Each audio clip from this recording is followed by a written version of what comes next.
প্রিয় নবীকে সাহাবা জিজ্ঞাসিতেন,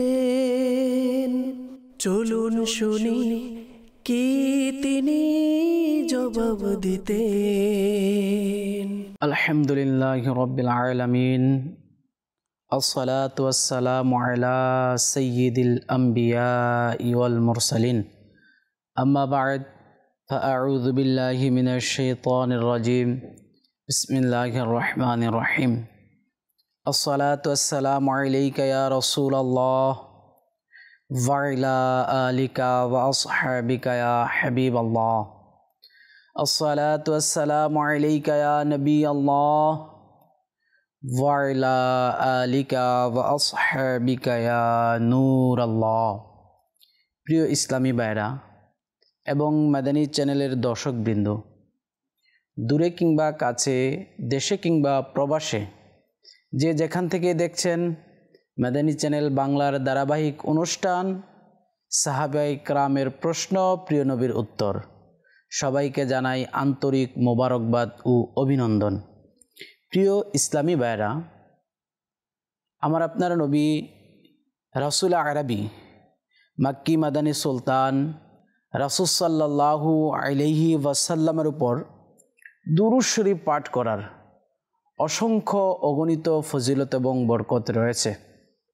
জি হ্যাঁ, রাসূল সাল্লাল্লাহু আলাইহি ওয়াসাল্লাম পবিত্র হাদিসে মুবারাকার মধ্যে ইরশাদ ফরমান, আমার আপনার নবী রাসূল আরবি সাল্লাল্লাহু আলাইহি ওয়াসাল্লাম দুরূদ শরীফের ফজিলত বর্ণনা করতে গিয়ে বলেন যে নিশ্চয় আল্লাহ পাক আমার কবরে, আমার রওজা শরীফে একজন ফেরেশতা নিয়োগ করেছেন, যাকে সমস্ত সৃষ্টির আওয়াজ শোনার ক্ষমতা দান করেছেন।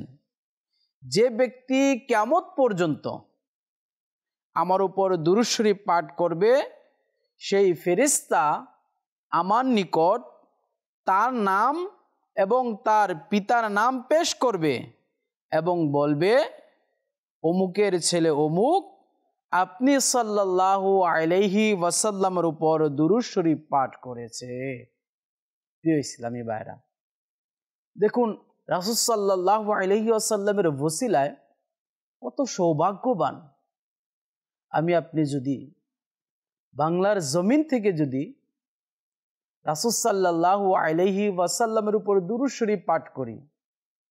আপনি আপনার গ্রাম থেকে, আপনার শহর থেকে, আপনার বাড়িতে বসে যদি আপনি রাসূল সাল্লাল্লাহু আলাইহি ওয়াসাল্লামের উপর দুরূদ শরীফ পাঠ করেন, তাহলে ফেরেশতা রাসূল সাল্লাল্লাহু আলাইহি ওয়াসাল্লামের কাছে পেশ করবে, ইয়া রাসূলুল্লাহ, আপনার অমুক উম্মত, অমুকের ছেলে অমুক আপনার উপর দুরূদ শরীফ পাঠ করেছে।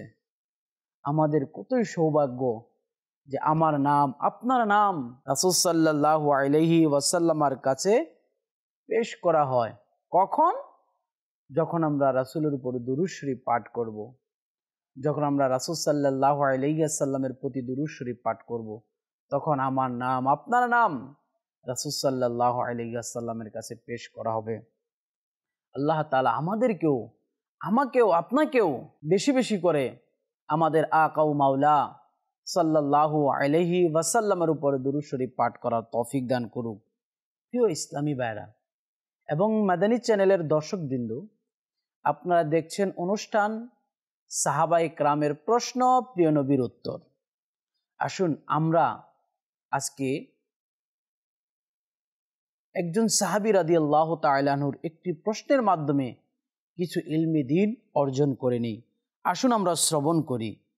হযরতে আবু দারদা রাদিয়াল্লাহু তাআলা আনহু থেকে বর্ণিত, আল্লাহ পাকের সর্বশেষ নবী রাসূল আরবি সাল্লাল্লাহু আলাইহি ওয়াসাল্লাম ইরশাদ ফরমান, হযরত আবু দারদা রাদিয়াল্লাহু তাআলা আনহু থেকে বর্ণিত, তিনি বলেন যে আল্লাহর হাবিব, হাবিবে লাবিব সাল্লাল্লাহু আলাইহি ওয়াসাল্লাম ইরশাদ করেছেন, কিয়ামতের দিন এমন একটা দলকে আল্লাহ তাআলা ময়দানে মাহশরের মধ্যে উপস্থাপন করবেন, ময়দানে মাহশরের মধ্যে তুলবেন, যাদের চেহারাগুলো নূরে জগমগ জগমগ করতে থাকবে, যাদের চেহারাগুলো আলোক উজ্জ্বল হবে, যাদের চেহারাগুলো ঝলমল ঝলমল করতে থাকবে, তারা মতির মিম্বরের মধ্যে আরোহণ করবে। মানুষ তাদের উপর ঈর্ষা করবে, কিন্তু তারা না হবে কোনো নবী এবং না হবে কোনো শহীদ। আল্লাহর হাবিব বলতেছেন যে ময়দানে মাহশরের মধ্যে এমন কিছু মানুষকে আল্লাহ তাআলা তুলবেন যাদের চেহারাগুলো নূরে ঝলমল ঝলমল করবে। তারা মতির মিম্বরের মধ্যে বসবে, আর মানুষ তাদের এই উজ্জ্বল চেহারার কারণে, মতির মিম্বরের মধ্যে তাদের আরোহণের কারণে মানুষ ঈর্ষা করবে, কিন্তু তারা না হবে নবী, না হবে শহীদ। এমন সময় একজন ব্যক্তি নিজের হাঁটুর উপর ভর করে দাঁড়ালেন আর আল্লাহর হাবিব সাল্লাল্লাহু আলাইহি ওয়াসাল্লামের নিকট আরজ করলেন, ইয়া রাসূলুল্লাহ সাল্লাল্লাহু আলাইহি ওয়াসাল্লাম, আমাদেরকে তাদের সম্পর্কে বলে দিন, আমাদেরকে তাদের সিফাতগুলো, তাদের গুণগুলো আমাদেরকে বর্ণনা করুন, যাতে আমরা দুনিয়ায় তাদেরকে চিনতে পারি। আমার আপনার নবী রাসূল আরবি সাল্লাল্লাহু আলাইহি ওয়াসাল্লাম তখন ইরশাদ করলেন, এই সমস্ত লোক বিভিন্ন গোত্রের ও শহরের হবে, আল্লাহর সন্তুষ্টির জন্য একে অপরকে ভালোবাসবে, আল্লাহর জিকিরের জন্য তারা একত্রিত হবে এবং আল্লাহ তাআলার জিকির করবে। সুবহানাল্লাহ, সুবহানাল্লাহিল আযীম। প্রিয় ইসলামী ভাইরা এবং মাদানী চ্যানেলের দর্শক বিন্দু, আল্লাহর হাবিব বলে দিয়েছেন আমাদেরকে যে আমরা যদি কিয়ামতের ময়দানে, যদি ময়দানে মাহশরে যদি আমরাও মতির মিম্বরে আরোহণ করতে চাই, আমরা যদি আমাদের চেহারাকে যদি আমরা উজ্জ্বল ঝলমল করতে চাই, তাহলে আমাদের উচিত আমরা যেন পরস্পরকে মহাব্বত করব শুধু আল্লাহ তাআলার সন্তুষ্টির জন্য, এবং আমরা যেন কয়েকজন মিলে একত্রিত হয়ে আল্লাহ তাআলার জিকিরের মধ্যে লিপ্ত থাকি, আল্লাহ তাআলার জিকির করি। কেননা আল্লাহর হাবিব বলে দিয়েছেন যে তারা আল্লাহ তাআলার সন্তুষ্টি অর্জনের জন্য একে অপরকে মহাব্বত করবে। তারা বিভিন্ন গোত্রের হবে, কিন্তু আল্লাহ তাআলার সন্তুষ্টি অর্জনের জন্য তারা একে অপরকে মহাব্বত করবে, তারা একত্রিত হবে, একসাথে জমা হবে আল্লাহ তাআলার জিকির করার জন্য, এবং আল্লাহ তাআলার জিকিরের মধ্যে তারা লিপ্ত হবেন। সুবহানাল্লাহ, সুবহানাল্লাহ। আসুন আমরা শ্রবণ করি যে আমরা যদি একে অপরকে শুধুমাত্র আল্লাহ তাআলার মহাব্বতের জন্য ভালোবাসি, আল্লাহ তাআলাকে সন্তুষ্টি করার জন্য যদি আমরা কাউকে ভালোবাসি, তাহলে এর প্রতিদান কি রয়েছে, এর ফজিলত কি রয়েছে। হযরত সাইয়্যিদুনা আবু হুরায়রা রাদিয়াল্লাহু তাআলা আনহু থেকে বর্ণিত, তিনি বলেন, মদিনার তাজদার, রাসূলদের সরদার সাল্লাল্লাহু আলাইহি ওয়াসাল্লাম ইরশাদ করেছেন, মুমিনের পর সবচেয়ে উত্তম আমল হচ্ছে মানুষকে ভালোবাসা। একজন মানুষ ইমানদার হওয়ার পরে, একজন মানুষ মুমিন হওয়ার পরে সবচেয়ে উত্তম আমল হচ্ছে, সবচেয়ে ভালো আমল হচ্ছে মানুষদেরকে ভালোবাসা, মানুষদেরকে মহাব্বত করা। হ্যাঁ, কোন মহাব্বত? যেটা শরীয়তের মধ্যে জায়েজ রয়েছে, যেটা শরীয়ত অনুমতি আমাদেরকে দিয়েছে। নাজায়েজ মহাব্বত যেটা, শরীয়ত যেটার অনুমতি আমাকে দেয় নাই, শরীয়ত যেটার অনুমতি আপনাকে দেয় নাই, ওই মহাব্বত করলে সওয়াব তো দূরের কথা, আরও আমরা গুনাহগার হব।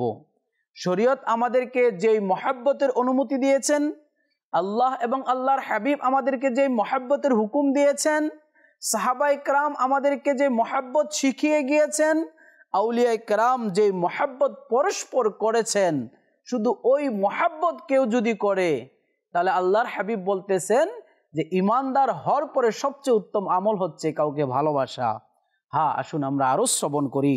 হযরতে সাইয়্যিদুনা আব্দুল্লাহ ইবনে উমর রাদিয়াল্লাহু তাআলা আনহু থেকে বর্ণিত, তিনি বলেন, প্রিয় আকা মক্কি মাদানী মুস্তাফা সাল্লাল্লাহু আলাইহি ওয়াসাল্লাম ইরশাদ করেছেন, মধ্যম পন্থায় ব্যয় করা অর্ধেক জীবন, জীবন ধারণের উপকরণ, মানুষকে ভালোবাসা অর্ধেক বুদ্ধিমত্তা এবং ভালো প্রশ্ন করা জ্ঞানের অর্ধেক। কত সুন্দর! মধ্যম পন্থায় ব্যয় করা জীবন ধারণের অর্ধেক উপকরণ। আমাদের মধ্যে অনেকে আছে যারা আমাদের ব্যয়কে জায়েজ না জায়েজ, যেখানে মনে চায় সেখানেই ব্যয় করি, যা মনে চায় তাই ব্যয় করি, যা কি ক্রয় করতে মনে চায় তাই ক্রয় করি। এটা কি ক্রয় করা জায়েজ? এটা কি ক্রয় করা না জায়েজ? এটা ক্রয় করলে কি আমার অপচয় হবে? এটা ক্রয় করলে কি আমি গুনাহগার হব? অথবা অনেক সময় জায়েজ বিষয়গুলো এমনভাবে আমরা ব্যয় করি, জায়েজ বিষয়গুলো আমরা এমনভাবে খরচ করি যা পরবর্তীতে অন্যের কাছে হাত পাতা পর্যন্ত প্রয়োজন হয়ে যায় নিজের জন্য। আল্লাহর হাবিব বলতেছেন কি, মধ্যম পন্থায় ব্যয় করা জীবন ধারণের জন্য উপকরণ। আবার অনেকেই আছে আমাদের মধ্যে অনেক কঞ্জুস থাকে, যারা খরচ করার সময় কৃপণতা করেন। না, আমরা মধ্যম পন্থা অবলম্বন করব। না আমরা কৃপণ হব, না আমরা এত আমাদের ব্যয়কে প্রয়োজনের অতিরিক্ত করব। যেটা মধ্যম পন্থা। দেখেন, ব্যয়কে অতিরিক্ত করা এটাও কিন্তু ইসলাম সাপোর্ট করে না, এটা ইসলাম মানে না। অপচয় করা যেটা, আবার কৃপণতা করা, এটাও কিন্তু ইসলাম মানে না। আমাদের ব্যয়গুলো যেন আমরা মধ্যম পন্থায় করি, যা প্রয়োজন তাই আমরা ব্যয় করি, প্রয়োজনের অতিরিক্ত না করি। এবং যা প্রয়োজন অনেক সময় তা না করে কৃপণতা করি, পরিবার পরিজনের জন্য ব্যয় করতে গিয়ে আমরা অল্প স্বল্প ব্যয় করি, এটাও যেন না করি। এরপর আল্লাহর হাবিব সাল্লাল্লাহু আলাইহি সাল্লাম কি বললেন? আল্লাহর হাবিব বলতেছেন যে মানুষকে ভালোবাসা হচ্ছে অর্ধেক বুদ্ধিমত্তা। এখন আমরা তো অনেকেই নিজেকে বুদ্ধিমত্তা মনে করি, আমরা অনেকেই নিজেকে জ্ঞানী মনে করি, বুদ্ধিমান মনে করি। আমি কি আমার ভাইকে ভালোবাসি? আমি কি আমার মুসলমান ভাইকে মহাব্বত করি? তো আমরা যদি বুদ্ধিমত্তা হতে চাই তাহলে আমার অপর মুসলমান ভাইকে মহাব্বত করতে হবে, মুসলমান ভাইকে ভালোবাসতে হবে। এবং আল্লাহ রাসূল আরো বলতেছেন, প্রশ্ন করা অর্ধেক জ্ঞান। আমাদেরকে প্রশ্ন করা শিখতে হবে, কোন ধরনের প্রশ্ন করা যাবে, কোন ধরনের প্রশ্ন করা যাবে না। আসুন আমরা মুসলমান ভাইকে মহাব্বতের বিষয়ে আরো শ্রবণ করি। হযরতে সাইয়্যিদুনা জাবের রাদিয়াল্লাহু তাআলা আনহু থেকে বর্ণিত, প্রিয় নবী রাসূল আরবি সাল্লাল্লাহু আলাইহি ওয়াসাল্লাম ইরশাদ করেন, মানুষের সাথে উৎফুল্ল চিত্তে সাক্ষাৎ করা সদকা স্বরূপ। সুবহানাল্লাহ, সুবহানাল্লাহ। দেখেন, আল্লাহর হাবিব আমাদেরকে শিক্ষা দিয়েছেন, আল্লাহর নবী আমাদেরকে শিক্ষা দিয়েছেন যে আমরা যদি সদকা, টাকা পয়সার মাধ্যমে যে সদকা করব আমরা না, আমরা উত্তম আচরণের মাধ্যমে, ভালো ব্যবহারের মাধ্যমে, উত্তম ব্যবহারের মাধ্যমে মুসলমান ভাইয়ের সাথে হাসি খুশি সাক্ষাতের মাধ্যমে কিন্তু আমরা সদকার ফজিলত অর্জন করতে পারি, সদকার সওয়াব আমরা অর্জন করতে পারি। প্রিয় ইসলামী ভাইরা, এরপরে আল্লাহর হাবিব সাল্লাল্লাহু আলাইহি ওয়াসাল্লাম বলেছেন যে তারা, হাদিসে মুবারাকার মধ্যে বলেছেন যে তারা আল্লাহর সন্তুষ্টির জন্য একজন আরেকজনকে ভালোবাসবে এবং তারা বিভিন্ন গোত্র থেকে, শহর থেকে একত্রিত হবে আল্লাহ তাআলার জিকিরের জন্য। আসুন আমরা আল্লাহ তাআলার জিকিরের ফজিলত শ্রবণ করি। আল্লাহ তাআলার জিকিরের অনেক অনেক ফজিলত রয়েছে। আল্লাহ তাআলা পবিত্র কোরআনুল কারীমের মধ্যে ইরশাদ করেছেন, আল্লাহর হাবিব সর্বশেষ নবী সাল্লাল্লাহু আলাইহি ওয়াসাল্লাম হাদিসে মুবারাকার মধ্যে বর্ণনা করেছেন, ইরশাদ করেছেন।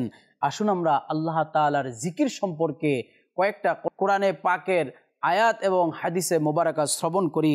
আল্লাহ তাআলা পবিত্র কোরআনুল কারীমের মধ্যে ইরশাদ ফরমান, ইয়া আইয়ুহাল্লাযীনা আমানু যকুরুল্লাহা যিকরান কাসীরা ওয়াসাব্বিহুহু বুকরাতাও ওয়া আসীলা। আল্লাহ তাআলা বলতেছে, হে ঈমানদারেরা, আল্লাহ তাআলাকে তোমরা অধিক স্মরণ করো, সকাল সন্ধ্যা আল্লাহ তাআলাকে আহ্বান করো। আল্লাহ তাআলার সকাল সন্ধ্যা আল্লাহ তাআলার পবিত্রতা বর্ণনা করো। সুবহানাল্লাহ, সুবহানাল্লাহ। মহান আল্লাহ রব্বুল আলামিন আমাদেরকে বলতেছে, হে ঈমানদারেরা, তোমরা আল্লাহ তাআলাকে অধিক হারে স্মরণ করো এবং সকাল সন্ধ্যা আল্লাহ তাআলার পবিত্রতা বর্ণনা করো। সুবহানাল্লাহ, সুবহানাল্লাহ। দেখেন, আল্লাহ তাআলা আমাদেরকে নির্দেশ দিচ্ছে আমরা যেন আল্লাহ তাআলার কি করি, আল্লাহ তাআলার জিকির করি, আল্লাহ তাআলার পবিত্রতা আমরা যেন বর্ণনা করি। আল্লাহ তাআলার জিকির শব্দটা, জিকির এটা ব্যাপক অর্থবোধক শব্দ। যেমন আল্লাহ আল্লাহ আল্লাহ এভাবে বলা, এটাও একটা জিকির। কোরআন তেলাওয়াত করা, এটাও জিকির। আল্লাহ তাআলার প্রশংসা করা, হামদে বারি তাআলা পাঠ করা, হামদে বারি তাআলা শ্রবণ করা, এগুলো কিন্তু আল্লাহ তাআলার জিকির। আসুন আমরা আরো শ্রবণ করি। আল্লাহ তাআলা পবিত্র কোরআনের মধ্যে ইরশাদ ফরমান, ওয়াযকুর রাব্বাকা কাসীরান ওয়াসাব্বিহ বিল আশিয়্যি ওয়াল ইবকার। এবং নিজের প্রতিপালকের, নিজের রবের স্মরণকে অধিক হারে করো, নিজের রবকে অধিক হারে স্মরণ করো, ইয়াদ করো এবং সকাল সন্ধ্যা তার তাসবিহ পাঠ করো। আল্লাহ তাআলা পবিত্র কোরআনুল কারীমের মধ্যে বিভিন্ন জায়গার মধ্যে আমাদেরকে আল্লাহ তাআলার জিকির করার জন্য নির্দেশ দিয়েছেন। আমাদেরকে নির্দেশ দিয়েছেন আমরা যেন সকাল সন্ধ্যা আল্লাহ তাআলার জিকির করি, আল্লাহ তাআলাকে স্মরণ করি। আমরা যেন আল্লাহ তাআলার স্মরণ থেকে গাফিল না হই, আমরা যেন আল্লাহ তাআলাকে ভুলে না যাই। আল্লাহ তাআলা পবিত্র কোরআনুল কারীমের বিভিন্ন জায়গার মধ্যে আল্লাহ তাআলা আমাদেরকে স্মরণ করিয়ে দিয়েছেন। জি হ্যাঁ, আসুন আমরা আরো শ্রবণ করি আল্লাহ তাআলা জিকির সম্পর্কে পবিত্র কোরআনুল কারীমের মধ্যে আরো কি ইরশাদ করেছেন। আল্লাহ তাআলা ইরশাদ করেন, ফাযকুরুনি আযকুরুকুম ওয়াশকুরু লি ওয়ালা তাকফুরুন। আল্লাহ তাআলা ইরশাদ ফরমান, তুমি আমাকে আমার জিকির করো, আমি তোমার চর্চা করব, আলোচনা করব এবং আমার শুকর আদায় করো আর আমার নাশুকরি হইও না। আল্লাহ তাআলা বলতেছেন যে আমরা যদি আল্লাহ তাআলার জিকির করি, আল্লাহ তাআলাকে স্মরণ করি, তাহলে আল্লাহ তাআলা আমাদের চর্চা করবেন। আমরা যেন আল্লাহ তাআলার শুকরগুজার বান্দা হই, আল্লাহ তাআলার নাশুকর বান্দা যেন আমরা না হই। আল্লাহ তাআলা পবিত্র কোরআনুল কারীমের মধ্যে আমাদের জন্য আল্লাহ তাআলা ঘোষণা করেছেন, আল্লাহ তাআলা ইরশাদ করেছেন। আল্লাহ তাআলা বলেছেন কোরআনুল কারীমের মধ্যে যে আমরা যদি আল্লাহ তাআলাকে স্মরণ করি, আল্লাহ তাআলা আমাদের চর্চা করবেন। আল্লাহ তাআলা আমাদের কিভাবে চর্চা করবেন?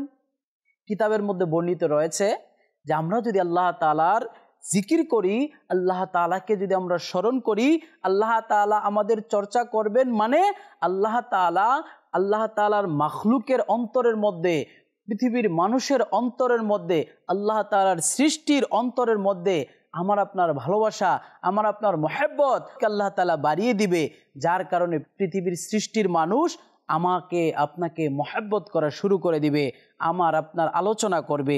এরপরে আল্লাহ তাআলা বলতেছেন আমরা যেন আল্লাহ তাআলার শুকরগুজার বান্দা হই, আল্লাহ তাআলার নাশুকরি বান্দা না হই। আমি আপনি কি আল্লাহ তাআলার শুকরগুজার বান্দা হতে পেরেছি? আমরা কি আল্লাহ তাআলার শুকরিয়া আদায় করি? আমরা কি আল্লাহ তাআলার শুকরিয়া জ্ঞাপন করি? জি হ্যাঁ, আপনাকেই বলছি, আপনি কি আল্লাহ তাআলার শুকরিয়া আদায় করেন? আজ আমরা এমনভাবে আল্লাহ তাআলাকে ভুলে গিয়েছি, আমরা এমনভাবে আল্লাহ তাআলার নাশুকুর বান্দাতে পরিণত হয়েছি। আজকে আমি একতলা বিল্ডিংয়ের মধ্যে থাকি, তখন আমার দোতলা বিল্ডিংয়ের আকাঙ্ক্ষা। আমি ডাল ভাত খেয়েছি, আমি শুকরিয়া আদায় করি না, আমি গোশত ভাত খাওয়ার আকাঙ্ক্ষায় থাকি। আমি মাটির মধ্যে ঘুমাই, মানুষ পালঙ্গের মধ্যে ঘুমায়, আমি শুকরিয়া আদায় করি না, আমি পালঙ্গের আকাঙ্ক্ষায় থাকি, ভালো বিছনার মধ্যে আমি ঘুমানোর আকাঙ্ক্ষায় থাকি, আমরা কিন্তু শুকরিয়া আদায় করি না। প্রিয় ইসলামী ভাইরা, আমি আপনি যদি একটু চিন্তা করি, আল্লাহ তাআলা যে আমাদেরকে খাবার খাওয়াচ্ছে, আমাদেরকে যে রিজিক খাওয়াচ্ছে, রিজিক দিচ্ছে, এটা আল্লাহ তাআলার অনেক বড় দয়া। আমি আপনি গুনাহের মধ্যে লিপ্ত, আমরা গুনাহ করতে থাকি, আল্লাহ তাআলা নাফরমানি করি, কিন্তু আল্লাহ তাআলা আমাদের রিজিক দেওয়া বন্ধ করে নাই। এটা কি আল্লাহ তাআলার দয়া না? আর আল্লাহ তাআলার দয়া পেয়ে আমরা আল্লাহ তাআলার শুকরিয়া আদায় কেন করি না? আল্লাহ তাআলা আমাকে আপনাকে হাত দিয়েছে, আল্লাহ তাআলা আমাকে আপনাকে চোখ দিয়েছে, এগুলো কি আল্লাহ তাআলার দয়া না? আল্লাহ তাআলার করুণা না? আল্লাহ তাআলা আপনাকে আমাকে পা দিয়েছে, যার পা নাই সে বুঝে পার কত দাম, যার চোখ নাই সে বুঝে চক্ষুর কত মূল্য, যার হাত নাই সে বুঝে দুটা হাতের কত মূল্য। আল্লাহ তাআলা আমাকে আপনাকে কথা বলার মতো বাক শক্তি দান করেছেন, আল্লাহ তাআলা আমাকে আপনাকে কথা বলার মতো শক্তি দান করেছেন। আমরা আমাদের মুখ দিয়ে আমরা ভালো মন্দ কথা বলতে পারি, আমরা আমাদের মুখ দিয়ে আল্লাহ তাআলার জিকির করতে পারি, আমরা আমাদের মুখ দিয়ে আমাদের জবানের মাধ্যমে আমরা আমাদের মনের ভাবটা প্রকাশ করতে পারি, যা আমার সামনের ব্যক্তি এবং যার সাথে আমি বলতেছি সে ভালোভাবে সম্পূর্ণরূপে বুঝতে পারে। কিন্তু আমার আপনার চোখের সামনে অসংখ্য মানুষ রয়েছে যাদেরকে আমরা বোবা বলে থাকি। তার চোখ আছে, হাত আছে, সে আমার মতোই মানুষ, কিন্তু তার ভাগ শক্তি নাই, কথা বলার শক্তি নাই। আমরা কি আল্লাহ তাআলার শুকরিয়া আদায় করি? আমাদের উচিত আল্লাহ তাআলার শুকরিয়া আদায় করা, আমাদের উচিত আল্লাহ তাআলার জিকির করা। আসুন আমরা আরো শ্রবণ করি আল্লাহ তাআলা পবিত্র কোরআনুল কারীমের মধ্যে কি ইরশাদ করেছেন। আল্লাহ তাআলা বলেন, এবং নিশ্চয়ই আল্লাহর জিকির সব থেকে বড়। আল্লাহ তাআলা বলতেছেন, নিশ্চয় আল্লাহর জিকির সবচেয়ে উঁচা, আল্লাহর জিকির সবচেয়ে বড়। তো আল্লাহর জিকির হচ্ছে সবচেয়ে বড়, আল্লাহর জিকির হচ্ছে সবচেয়ে উঁচা। আমরা আল্লাহর জিকির না করে কার জিকির করব? আমাদের মালিক ও মাওলা, আমাদের রব, আমাদের সৃষ্টিকর্তা, আমাদের পালনকর্তা, আমাদের রিজিক দাতা, আমাদের হায়াতের মালিক, আমাদের মৌতের মালিক, আমাদের ভালো মন্দর সব কিছু দেওয়ার মালিক, আমাদেরকে নিয়ামত দেওয়ার মালিক, এই আল্লাহ, ওই আল্লাহ, উনার জিকির না করে আমরা কার জিকির করব? উনার চর্চা না করে আমরা কার চর্চা করব?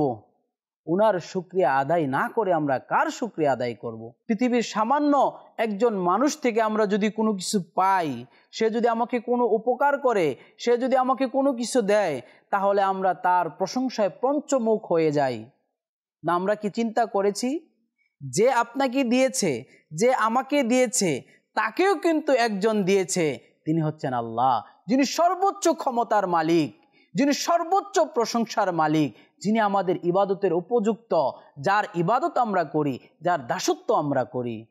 এ আল্লাহ তাআলার প্রশংসা করা উচিত, আল্লাহ তাআলার জিকির করা উচিত। জি হ্যাঁ, আসুন আমরা আরো শ্রবণ করি। আল্লাহ তাআলা বলতেছেন যে আল্লাহ তাআলার স্মরণেই রয়েছে কি? দিলের প্রশান্তি। প্রিয় ইসলামী ভাইরা, আসুন আমরা আল্লাহ তাআলার জিকির সম্পর্কে পবিত্র হাদিসে মোবারকা থেকে দুই একটা রেওয়ায়েত আমরা শুনে নেই। আল্লাহর হাবিব সাল্লাল্লাহু আলাইহি ওয়াসাল্লাম পবিত্র হাদিসের মধ্যে কি বলেছেন? উম্মুল মুমিনিন হযরত আয়েশা সিদ্দিকা রাদিয়াল্লাহু তাআলা আনহা থেকে বর্ণিত, তিনি বলেন, আল্লাহর হাবিব সাল্লাল্লাহু আলাইহি ওয়াসাল্লাম ইরশাদ করেছেন, মানুষ যাকে মহাব্বত করে তার আলোচনাকে বেশি বেশি করে। মানুষ যাকে মহাব্বত করে তার আলোচনাকে বাড়িয়ে দেয়।